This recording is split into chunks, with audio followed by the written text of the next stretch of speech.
Toimintamme käsittää siis sähkösuunnittelun ja asennukset. Suunnittelupuolella tietenkin on lähdetty siitä, että kaikkia töitä tehdään, ei erityisesti niin kuin rajata. Ja tässä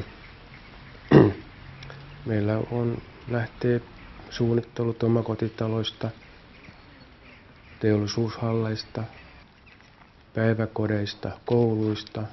Onpa joukossa ollut yksi biokaasulaitoskin Pohjanmaalta. Kyllä se on suorassa. Ei voi mitään.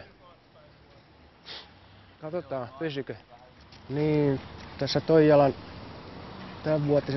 tämänvuotinen katuvaloprojekti niin on tavallaan jakantunut 3 osaan. Yksi on Asemantien vallastus ja toinen Pätsetniemen tien vallastus, johon tuli kunnon tievalaisimet. Sitten tämä 3. osio on Kirkkotorin valaistus. Tässä on puistomaiset valaisimet. Valaisimien nimi on Albatrossi ja näitä on 10 kappaletta.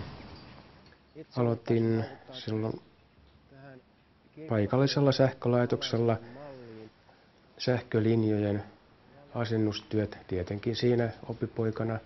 Ja ensimmäinen työ taisi siinä yrityksessä olla varaston siivoaminen, mutta siitähän se nyt kaikki yleensä alkaa. Sitten hain tuonne Tampereen tekniseen opistoon ja valmistuin sieltä 1969 sähköinsinööriksi. Sen jälkeen olin sitten eräässä tamperelaisessa tunnetussa suunnittelutoimistossa töissä. Sen jälkeen teknisenä johtajana.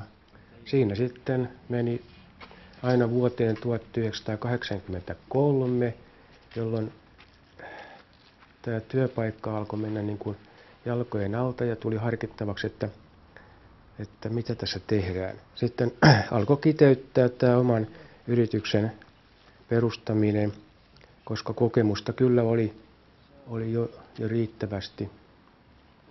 Ja niin se sitten tapahtui 1983 syksyllä. Eli siitä nyt sitten alkaa olemaan tai ihan nyt näinä päivinä 24 vuotta.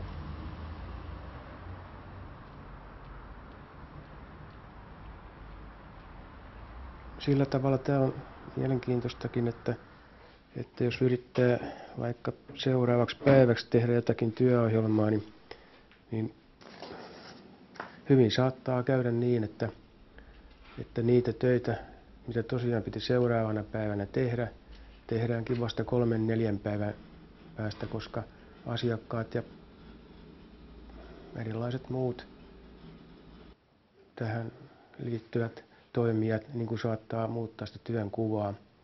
Ja tämä on yksi niistä vaikeimmista asioista tässä niin kuin toimitusaikojen pitävyys. Niin jos tässä nyt jotain tulevaisuuden haasteita miettii, niin ainakin yksi on se, että tässä teknisessä kehityksessä on pysyttävä mukana ja joka päivä on opittava uutta. Muuten tässä kilpailussa ei pärjää. Laakerilla ei niin kuin voi jäädä lepää. Nyt tässä jatketaan ainakin toistaiseksi tällä porukalla ja tulevaisuus sitten näyttää sen, mitä se tuo tullessansa.